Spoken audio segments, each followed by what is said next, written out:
आज स्वराचा कॉल आला होता.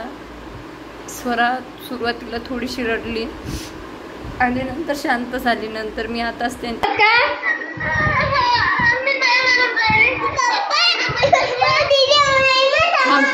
मला सांग, तू कशी आहेस बेटा? चांगली आहेस ना? हा. अरे बा स्वराज काय बोलणार?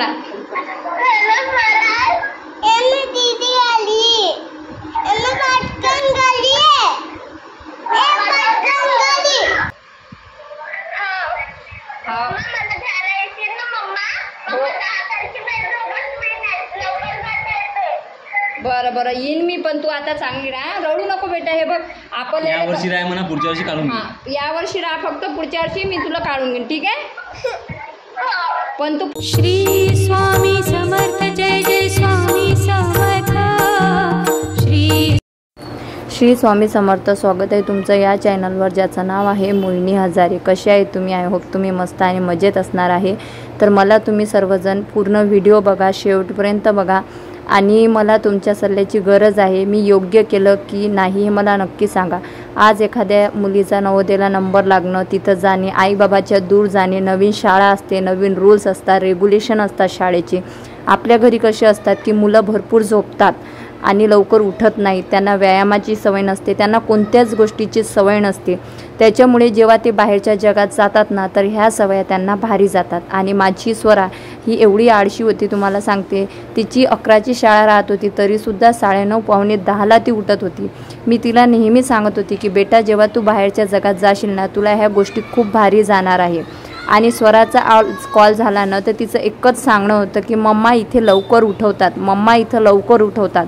तिने हे नाही सांगितलं, जेवणाची सुद्धा खूप छान व्यवस्था आहे. म्हणजे 2 टाईम जेवण, 3 टाईम नाश्ता, 2 टाईम दूध, असं भरपूर त्यांना मिळतं. भरपूर तिथं चांगलं आहे. परंतु स्वराला एकच सवय खूप भारी जात आहे, ते म्हणजे लवकर उठण्याची. कारण आपल्या घरी आपण त्यांना लवकर उठत नाही आणि जेव्हा ह्या मुली बाहेरच्या जगात जातात ना, तेव्हा त्यांना ह्या सवयी भारी जातात. परंतु स्वराने मला एकच असं नाही म्हटलं, तिला जर तिथं राहायचं नसतं तर तिनं मला त्वरित बोलावलं असतं की मम्मा तू ये आणि माझी TC काढून घेऊन जा. परंतु तिने मला वारंवार सांगितलं की मम्मा इथं मी 1 वर्ष राहते, तू मला फक्त एकदा भेटायला ये. आणि मला आता ऑगस्ट महिन्यात तिला 10 दिवसाची सुट्टी मिळणारच आहे. तर त्याच्यानंतर आता बघूया आपण तिचा call. Hello friends, welcome back to my channel Mohini Hazare. मी आज लय आनंदात आहो, कारण आज आहे मंगळवार. आणि मंगळवार नंतर माहिती आहे का, आता उद्या बुधवार, मागच्या बुधवारी आपण स्वराला हॉस्टेलला नेऊन दिलं होतं. आणि आता 8 दिवसांनी तिचं आणि माझं पहिल्यांदा बोलणं होणार आहे. आणि त्याचा आनंद मी तुम्हाला सांगू शकत नाही की किती आहे. मला इतक्या पटापट मी कामं आवरलं, मला अक्षरशः जेवण पण जात नव्हतं. तरीसुद्धा घड्याळीचे काटे असे जात नाही आहेत. अजून पण 3:30ला 5 मिनिटं टाईम. ते बघा, तुम्हाला दाखवते मी. दिसले का? पायावर उभा राहा बरं, पायावर. आणि मी एवढ्या आतुरतेने माझ्या मुलीच्या कॉलची वाट बघत आहे की आता 3:30 वाजता त्यांचं कॉलिंग चालू होणार आहे. आता मग आपल्या मॅडमचा कोणता नंबर आहे, काय आहे, आपल्याला माहिती नाही. आणि कॉलवर तिच्यासोबत काय बोलू, काय नाही, असे भरपूर माझ्या मनात प्रश्न आहेत. आणि जे प्रश्न मी सर्व विचारणार आहेत आणि तुम्हाला पण कॉल शेअर करणारच आहे. तर तुम्ही पण व्हिडिओवर शेवटपर्यंत बनून राहा आणि तुमचे पण प्रश्न कॉमेंट बॉक्समध्ये सांगा, जे आपण तिला नेक्स्ट कॉलवर विचारू, ठीक आहे? गणेशजीला पण लवकर घरी बोलवून घेतलं मी. म्हटलं मुलीचा कॉल येणार आहे, चला घरी या लवकर. आणि आईला पण तिच्यासोबत बोलायचं होतं, परंतु आई आज बाहेरगावी गेली. कारण आईची इथं रोरू होत होती, तब्येत खराब, त्याच्यामुळे आईला पाठवलं बाहेरगावी. तर बघू आता लवकरात लवकर कॉल स्वराचा आला पाहिजे. आमचा लाडोबा बघा, दीदीचा कॉल येतो ना आता. हां, तू बोलशील ना दीदी सोबत? दीदीला काय विचारशील? दीदी तुम्ही बोलशील ना?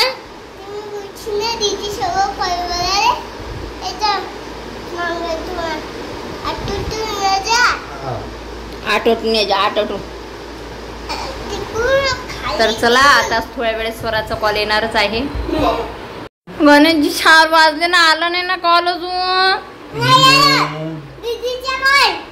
दीदीचा कॉल कधी येते?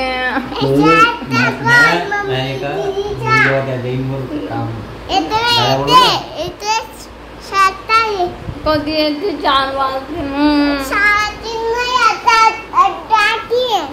गणेशजी नाही बाबा दुःखी काय करता. अरे मी भले ऍडजस्ट कर, मी काही 4 वाजले अजून कॉल आला. एखाद्या वेळी गाडी ठोकली. अरे रडू नको ना स्वरा, रडत असतात का?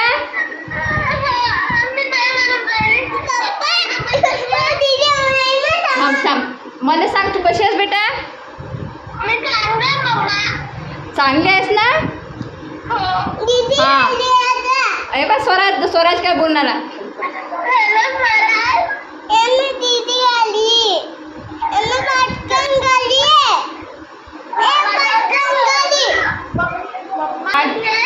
मी चांगली आहेस, तू कशी आहेस?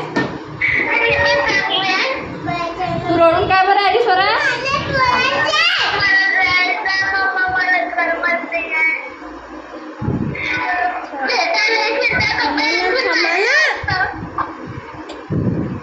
थांब ना दीदी रोड राहिली ना. हा बोल.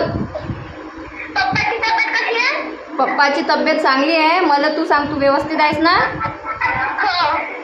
काही त्रास आहे का तुला? हा जेवण बिवण बरोबर आहे का म्हणा? मला सांग, जेवण वगैरे व्यवस्थित आहे ना? आणि जेवण कधी मिळते तुला?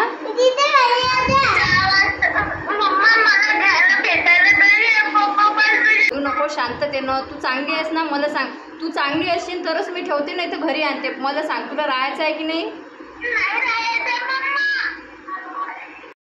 तर ती मला सांगत होती की इथं ना मम्मा मला सकाळी 6ला उठवतात. आता तिथं कसं आहे की सकाळी 6ला उठवतात, नंतर त्यांना आंघोळीला पाठवतात, त्याच्यानंतर 6 वाजता ते योगा वगैरे घेतात. योगा झाल्यानंतर तिने मला सांगितलं की ते दूध वगैरे देतात आणि एक फ्रूट देतात.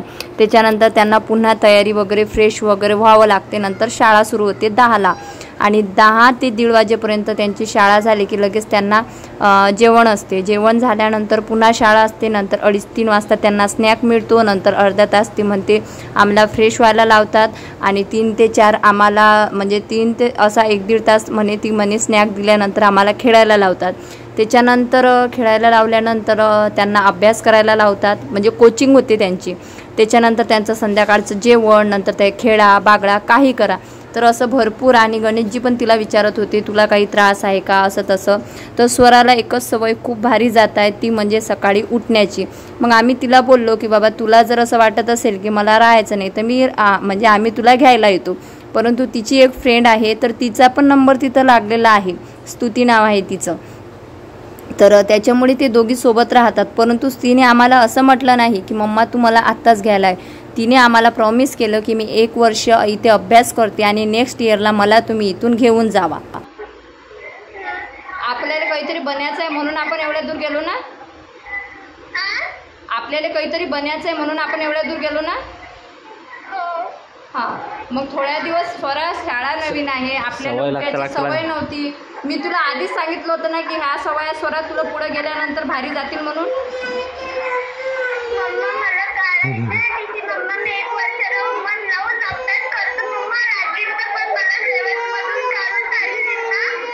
हो, मी पुढच्या वर्षी काढून टाकते तुला, फक्त या वर्षी. हा मला सांग, स्तुती आहे ना तिथं? स्तुती आहे ना? स्तुती अग्रवाल आहे ना तिथं? स्तुती अग्रवाल. हा, तिच्यासोबत राहा. तिच्या पप्पाचं माझं बोलणं होत असते. स्तुती रडत होती का तिच्या पप्पाचा फोन येऊन गेला? मला जेवण येऊन विचारलं कसं आहे ते सकाळी उठायचं. हा, स्तुती रडत होती का आता पण?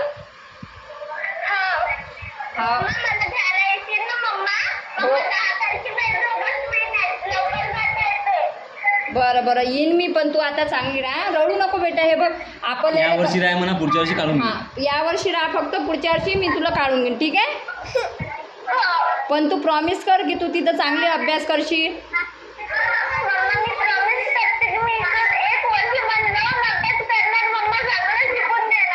हा, छान अभ्यास कर. आणि हे बघ सोरा, आपलं ना आता नवीन हे आहे त्याच्यामुळे आपल्याला भारी जाणारच आहे. हो, मला सांग, कोणी पनिशमेंट वगैरे करते का तिथं? पनिशमेंट करतात का तुला कोणत्या गोष्टीची? स्वराची मस्त आहे.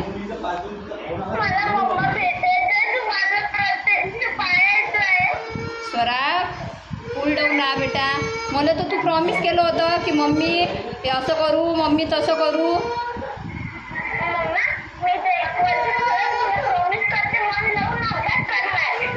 हां मग हे बघ स्वरा, जे आहे ते चांगल्यासाठी आपलं. तू रडू नको फक्त बस. मग तुला रिक्वेस्ट आहे, कारण तू जर रडली ना तर मग तुला माहिती आहे हिंमत खचून जाते.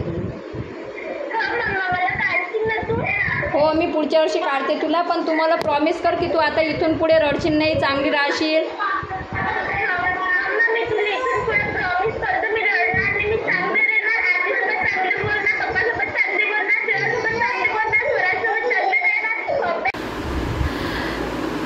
आज स्वराचा कॉल आला होता.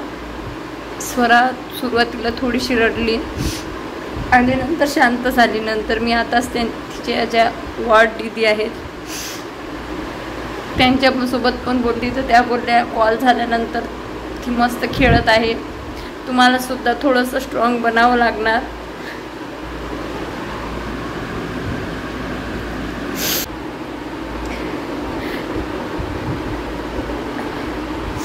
ज्या लोकांना असं वाटते ना की मी लय निष्ठुर आई आहे, मी हे केलं मी ते केलं, कोणतीच आई निष्ठुर नसते. जेवढा मला त्रास होत आहे ना तेवढं कोणालाच नसते होत. माझ्या आईला मलाच माहिती आहे की आम्ही स्वराला कोणत्या परिस्थितीमध्ये, मला माझी जुनी लाईफ मला अजिबात काढायची नाही आहे. पण तुम्ही जे लोक मला वारंवार टॉर्चर करता, त्रास देताना, हे खूप चुकीचं आहे, माहिती आहे का? खूप चुकीचं आहे. इतक्या नीच पात्राचे ते तुम्ही मला आज बोलत आहे. माझी मुलगी सोबत होती तेव्हा सुद्धा तुम्ही मला बोलत होते. अक्षरशः माझा मुलगा जेव्हा ॲडमिट होता, हा मान्य करते ना मी, अशी म्हणते की काही सुरुवातीला माझे व्हिडिओज वगैरे चांगले नव्हते किंवा काही नव्हते, परंतु त्याचा अर्थ हा नसते की एखाद्या आईच्या मुलांना तुम्ही एवढे वाईट बोलसाल म्हणून. इथं मी बाजूला कॉमेंट लावते. माझा मुलगा जेव्हा आजारी होता ना तेव्हा काही लोकांनी अक्षरशः माझ्या मुलाला श्रद्धांजली दिली होती, माझ्या मुलीच्या पाठवर बोलत होते. इतकं नीच स्तराला बोलतात काही लोक. म्हणून मी म्हटलं की माझी मुलगी चांगली अभ्यास करणार, कुठंतरी जाणार, त्याचा रिझल्ट खूप छान होणार. पण माझी मुलगी तर समजून गेली. मला आज कॉलवर सुद्धा तिने मला भरपूर समजून सांगितलं, मी सुद्धा तिला समजून सांगितलं. कारण आईचं आणि मुलीचं जे प्रेम आहे ना हे खूप वेगळं असते. त्या प्रेमाची बराबर कुठंच करता येत नाही, बरोबर ना? ती आधी रडली नंतर मलाच तिने समजावलं, मम्मी तू रडू नको, मी इथं 1 वर्ष छान अभ्यास करणार, पुढच्या वर्षी तुम्हाला इथून घेऊन जा. तिला जर लवकर यायची इच्छा असते ना, मी तिलाही म्हटलं की हो बेटा मी तुला घेऊन येते, तुला आता यायचं आहे का, तुला काही त्रास आहे का, मी तिला सर्व विचारलं. तिला जर आता यायचं असतं ना तर तिने म्हटलं असतं की हो मम्मा मी आताच येते. परंतु तिने म्हटलं मी 1 वर्षानंतर येणार ताई, चांगला अभ्यास करून येणार मम्मी, मी स्वतःला इम्प्रूव्हमेंट करून येणार म्हणे. माझी अवस्था मला माहिती आहे, मी स्वतःला किती कामात व्यस्त करून घेता. माझी ही कंडिशन तुम्ही बघू शकता, माझे डोळे कसे झाले, काय झाले. मला इथं काही रडून पडून पैसे कमवायचे नाही आहे. परंतु भरपूर लोकांनी मला कमेंटद्वारे, भरपूर लोकांनी कॉलद्वारे करून मला सांत्वना दिली की नाही ताई तुझा निर्णय योग्य आहे, बरोबर आहे. तरीसुद्धा तुम्ही लोक का माझ्या मागं लागलेले मला तेच कळत नाही आहे. अरे नाही पटत ना, मी वाईट आहो, मी खराब आहे, नका बघू मला. पण प्लीज मला त्रास देऊ नका, मी तुम्हाला खरंच रिक्वेस्ट करते. बरं असे नाही की मी रेग्युलर व्हिडिओ टाकत आहे, कधी मी शॉर्टच टाकते, कधी मी 1 दिवसाच्या आड टाकते, तरी पण मला हा तुम्ही का त्रास देताय मला तेच कळत नाही. तर स्वरा कशी कॉलवर थोडीशी हळवी झाली होती, त्याच्यामुळे माझं पण खूप मूड डिस्टर्ब झालं होतं. आणि मग अक्षरशः संध्याकाळी मी डाळ भात जे होतं ते काही केलं आणि स्वराजला मी डाळ भात खाऊ घातलं. स्वराज झोपी गेला आणि गणेशजीची पण जेवणाची इच्छा नव्हती, माझी पण जेवणाची इच्छा नव्हती. आणि कसं आहे, एवढ्या दिवसानंतर कॉल आल्यानंतर थोडासा तिला टाईम दिला पाहिजे असं मला वाटत आहे. कारण तिला जर आताच आपण एकदम घाई गडबडीत आणलं तर त्याच्यात तिचं पण नुकसान आहे, माझं पण नुकसान आहे. मला बघायचं आहे 1 वर्ष जर ती ॲडजस्ट झाली तर ठीक आहे, नाही तर पुढच्या वर्षी मी स्वराला घरी आणणार आहे. आणि सोशल मीडियापासून तर मी तिला दूरच ठेवणार आहे आणि स्वराजला पण सोशल मीडियापासून मी दूरच ठेवणार आहे. कारण कसं आहे, तुम्ही आता बघितलं की स्वराज तडपून मेला पाहिजे अशीच मला शुभेच्छा दिल्या गेल्या. अजूनही एक कमेंट खूप वाईट होती की सिलेंडरचा स्फोट झाला पाहिजे, त्याच्यात स्वराजची हड्डीसुद्धा दिसायला नको, अशा खूप घाण पद्धतीच्या कॉमेंट्स होत्या. त्याच्यामुळे मला असं वाटलं की माझ्या मुलीसाठी योग्य दिशा म्हणजे नवोदय स्कूल आहे किंवा हॉस्टेल आहे आणि त्याच्यामुळेच मी हा डिसिजन घेतलेला आहे. नवीन जागा आहे, नवीन सगळं आहे, त्याच्यामुळे तिला ॲडजस्ट करायला वेळ वेळ मला द्यावा लागणार आणि मलासुद्धा स्वतःला वेळ पाहिजे. आणि मला तुमचे सजेशन कमेंट बॉक्समध्ये नक्कीच सांगा. Bye bye.